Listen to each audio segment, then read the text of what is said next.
They ignored the warning. Now karma takes over. In the previous message, we uncovered a powerful truth. You were God's final warning to the narcissist. He placed you in their life as a divine sign, a last opportunity for them to turn from their wickedness. In You Are God's Final Warning, we saw how God strategically positioned His chosen ones to serve as a wake-up call to those who walk in arrogance, manipulation, and deception. Then, in God Used You as the narcissist's final warning, we reveal that God was not only calling the narcissist to repentance, but also testing your own obedience. Would you continue to walk in love, even when faced with cruelty? Would you remain steadfast in your faith, even when mocked and belittled? And now we reach the next stage. The narcissist ignored the warning. They mocked the voice of truth, laughed at the conviction in their heart, and continued in their wickedness, believing that their actions carried no consequences. They thought they could get away with it. But now karma, the divine law of sowing and reaping, is taking over. God will not be mocked. His justice may seem delayed, but it is never denied.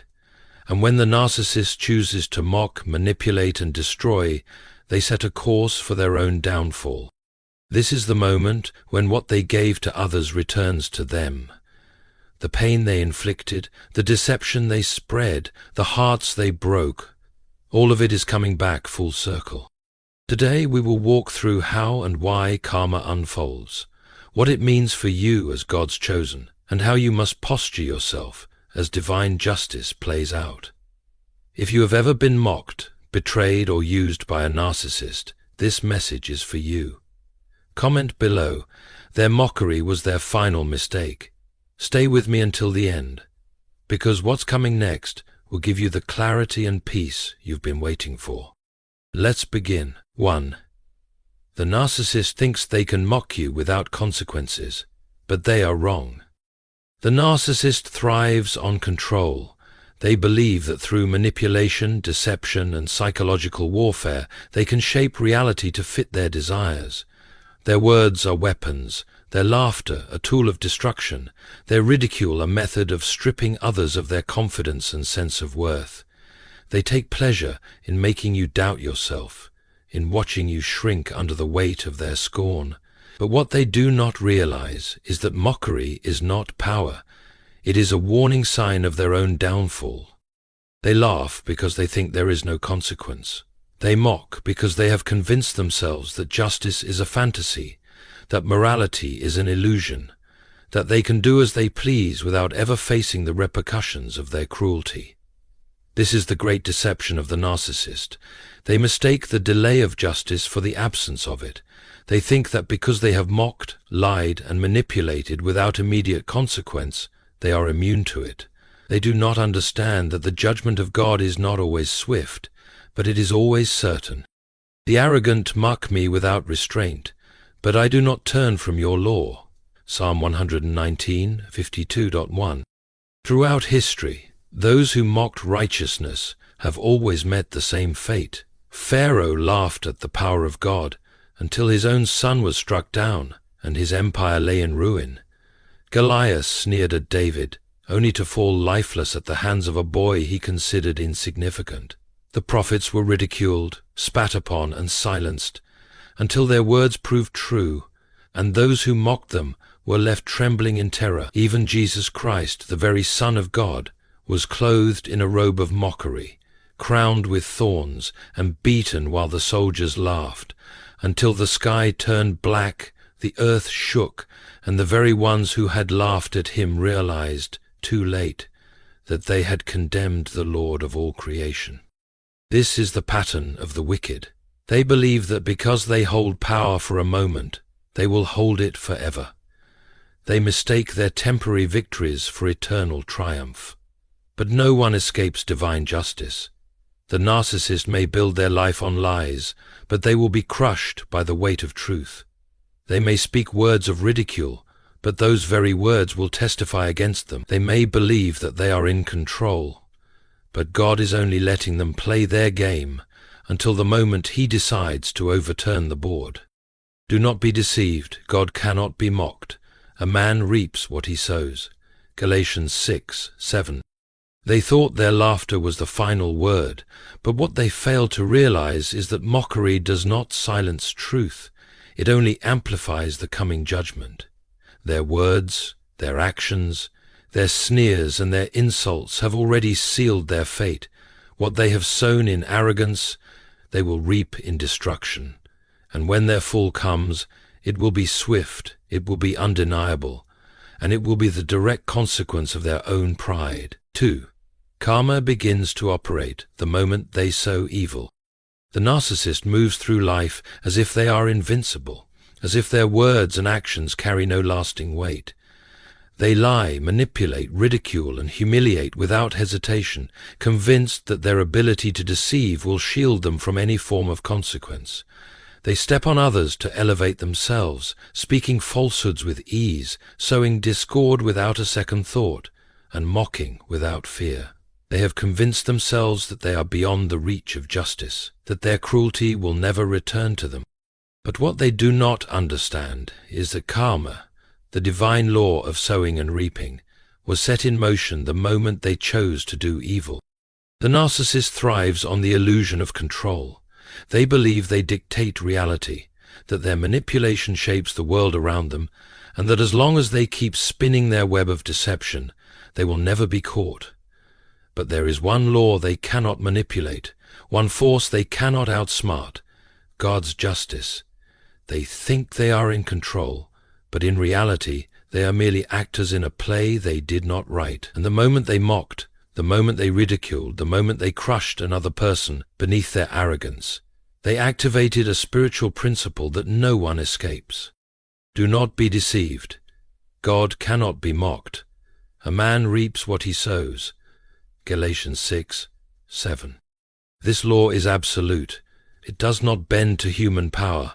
It does not respond to manipulation, and it cannot be overturned by deception. What has been sown must be reaped. The seeds of mockery, betrayal, and destruction do not disappear just because time has passed. They grow, they multiply, and when the time comes, they bring forth a harvest that the narcissist cannot outrun. The world may seem to favor the wicked for a season. The narcissist may prosper, rising higher and higher on the backs of those they have mistreated. They may sit in comfort, laughing at the pain they have caused, believing that their actions have no consequence. But what they fail to recognize is this: they are merely living in the time between the seed and the harvest.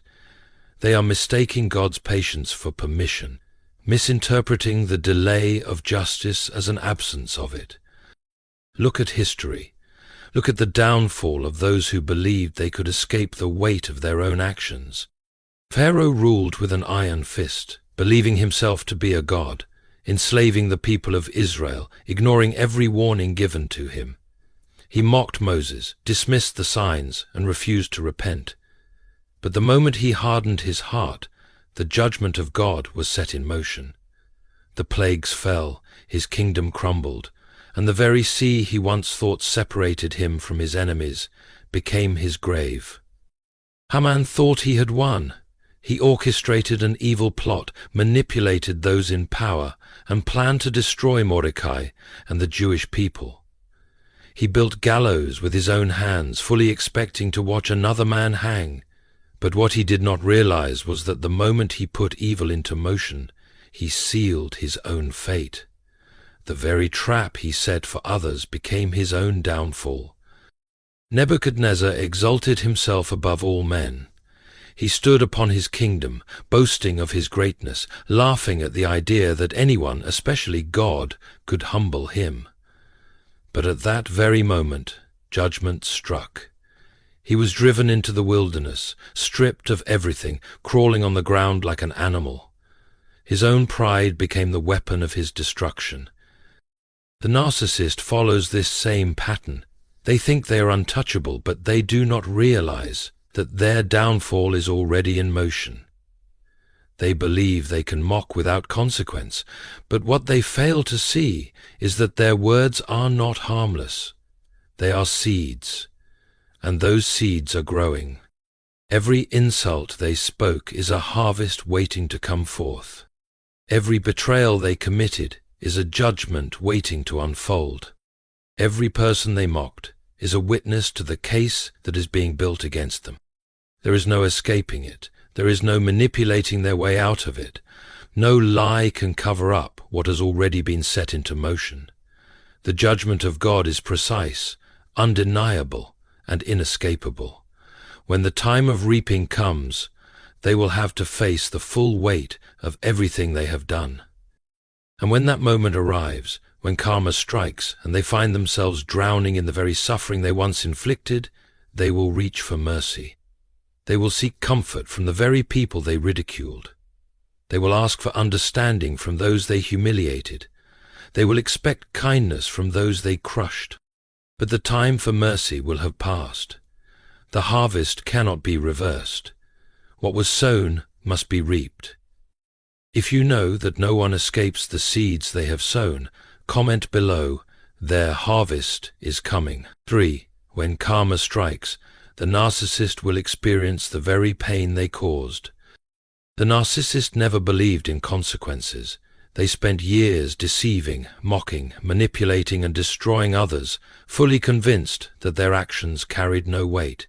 They lived as if the world existed to serve them, as if they could wound people without ever being wounded, as if they could break others without ever facing a breaking point themselves. They laughed at the suffering they caused, treated others as disposable, and thought that because they had power in the moment, they would always remain untouchable. But what they never understood is that karma is not a myth. It is a divine law that no one escapes. The moment they sowed cruelty, they set their own downfall in motion. The moment they mocked pain, they scheduled their own suffering. The moment they destroyed someone's trust, they sealed their own fate. They believed they had escaped judgment simply because it had not yet arrived.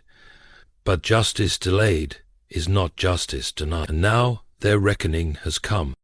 At first they will not recognize what is happening. Their world will not collapse all at once. It will unravel slowly, piece by piece, as if the very foundation they built their life upon is eroding beneath their feet. They will begin to sense that something is different, that their usual manipulations no longer work, that the power they once had over others is slipping through their fingers. The people they once controlled will no longer respond. The charm they used to deceive will fail them. The web of lies they spun so effortlessly will begin to entangle them instead. They will feel the shift, but they will not yet connect it to their past actions. Instead, they will blame others. They will accuse the world of turning against them unfairly. They will tell themselves that they are the victim, that life is cruel, that no one understands them. They will become desperate, lashing out, trying to force things back into their control. But the more they try to regain their grip on power, the more it will slip away. One by one, the very things they took for granted will begin to fail them. The relationships they destroyed will never be restored. The opportunities they squandered will be permanently lost. The same humiliation they once inflicted upon others will return to them in full force. The people they once belittled will rise above them, not out of revenge, but because God is lifting up those who were wronged, while allowing the narcissist to sink beneath the weight of their own choices. Whoever digs a pit will fall into it. If someone rolls a stone, it will roll back on them. Proverbs 26:27. This is where regret begins to creep in. When they find themselves abandoned, rejected, and forgotten, they will begin to taste the very pain they inflicted on others. They will feel what it is like to be dismissed, to be treated as insignificant, to cry out and have no one listen. They will experience the crushing isolation they once forced others to endure. They will wake up one day and realize that the world they once ruled no longer bows to them. At first they will try to manipulate their way out. They will attempt to reclaim the people they lost, to repair their broken reputation, to rewrite history in their favor. But no amount of deception will change reality. No amount of pleading will undo the damage they have done. No amount of self-pity will erase the suffering they created. They are now trapped in the very cycle they started. And this is when the narcissist will feel something they have never truly felt before: powerlessness. For so long they lived with the belief that they were always in control. They decided who was worthy, who was insignificant, who was valuable, who was disposable. They set themselves up as judges over others, speaking words that tore down, that humiliated, that left people questioning their own worth. They laughed at the pain they caused, enjoying the power of making others feel small. But now they will know what it is like to be on the other side. They will be ignored as they once ignored. They will be betrayed as they once betrayed. They will be humiliated as they once humiliated others. The weight of their past will come crashing down on them, and in that moment they will reach for mercy. They will look around, desperate for someone to save them. They will try to reconnect with those they discarded, hoping to find forgiveness. They will expect the same kindness they once ridiculed, the same grace they once mocked, the same love they took for granted. But by the time they seek redemption, it will be too late. The people they wounded have moved on. The hearts they broke have healed without them. The doors they slammed shut will not open again. They will finally see with painful clarity that they were never invincible. They were simply living on borrowed time. What they once considered weakness, kindness, humility, faith, integrity, is now the very thing they wish they had. They will understand too late that the strength of those they mocked was never in their ability to fight back. It was in their ability to rise above. And now they are the ones left behind. This is the reality of karma. This is the justice of God. What was sown must be reaped. There is no escape, no negotiation, no second chances. The narcissist believed they were writing the story, but what they never realized is that God was watching the entire time, and now He has given them over to the very fate they created for others. For when karma begins, you must hold on to your faith and not seek revenge. When karma strikes the narcissist, when they begin to reap the full weight of everything they have sown, something inside you may feel vindicated. You may watch as they struggle, as they face rejection, as they experience the same pain they once inflicted on you, and part of you may think, finally, justice is being served. But in that moment, you must guard your heart. The enemy will try to turn your suffering into bitterness, your pain into vengeance. He will whisper to you, this is your chance to make them feel everything they made you feel. This is your moment to make them suffer the way they made you suffer. But you must resist, because while justice belongs to God, revenge belongs to the enemy.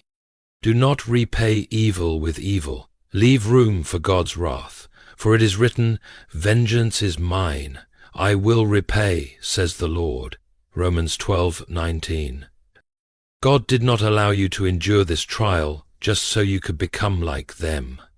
He did not walk with you through the fire just so you could set fire to others.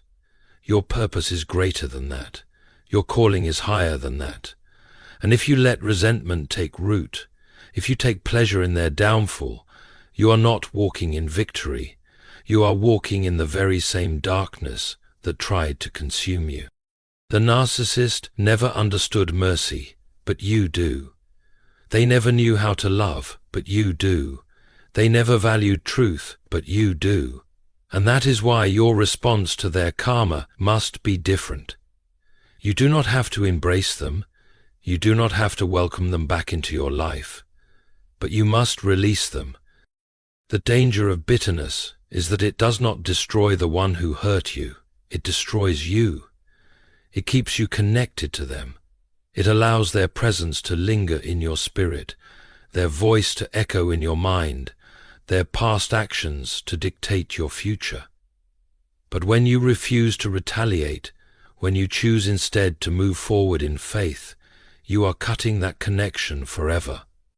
Understand this: karma is not your battle. You do not need to punish them, expose them, or destroy them. God is handling it. Their fate is already written. What they have sown they will reap. What they have done in secret God will bring into the light. What they thought they got away with will be revealed for all to see. And when that day comes, your job is not to celebrate. It is to keep walking. Joseph could have destroyed his brothers when they came to him, begging for food. He could have repaid their betrayal with cruelty, but instead he chose to rise above. And because of that, he stepped into a destiny far greater than revenge. David had the opportunity to kill Saul, the man who had hunted him, mocked him, and tried to destroy his life, but he refused to strike, and because of that God himself removed Saul and placed David on the throne. Jesus, hanging on the cross, had every right to call down fire upon those who ridiculed him, those who spit on him, those who nailed him to that tree. But instead he said, "Father, forgive them, for they do not know what they are doing." And because of that, he did not just defeat his enemies, he defeated death itself. This is the power of letting go. You do not have to carry the weight of revenge. You do not have to waste your energy watching for their downfall. You do not have to concern yourself with when or how God will deal with them. Because justice is coming. It is already in motion, and your only job is to keep your heart pure, to keep your faith strong, and to walk forward into the life that God has been preparing for you all along. Do not let the one who tried to destroy you take up space in your spirit. You have already won, and nothing, not even their karma, should distract you from what God has ahead. 5. God is the ultimate justice, and karma is his instrument. The narcissist may have believed they were above judgment. They moved through life as if they were untouchable, deceiving, manipulating, mocking, and crushing others without hesitation. They assumed that their power would last forever, that their words would never return to them, and that they could rewrite reality to fit their own desires. But what they never realized is that justice does not belong to them. Justice belongs to God. For the Lord is a God of justice. Blessed are all who wait for him. Isaiah 30:18. The justice of God is not like human justice. It is not rushed, it is not flawed, and it is never absent. It is perfect, precise, and undeniable. God sees what man does not see. He knows what has been done in secret. He hears the words spoken behind closed doors, the silent betrayals, the hidden mockery. He understands not only what they did, but why they did it. And because of that, his judgment is always right. The narcissist thought they were winning, that their actions carried no weight, that their cruelty would never return to them, but they misunderstood the patience of God. They mistook his mercy as weakness. They assumed that because they were not punished immediately, they never would be. But God's timing is not man's timing. His justice is not random. When he moves, he does not simply react. He executes judgment at the appointed time, in the appointed way, for the appointed purpose. The Lord is slow to anger, but great in power. The Lord will not leave the guilty unpunished. Nahum 1:03. This is where karma comes in. Karma is not some vague spiritual force. It is God's law of cause and effect, the divine system of justice that he set in motion from the beginning of time. It is the principle that what is sown must be reaped, what is given must be returned, and what is done in darkness will be revealed in the light. The narcissist has spent years sowing deception, cruelty, and mockery, and now they must reap what they have planted. God is not mocked. The narcissist may have laughed at the pain they caused, but they will not laugh when that pain comes knocking at their own door. They may have dismissed the suffering of others, but they will not dismiss the suffering they themselves must endure.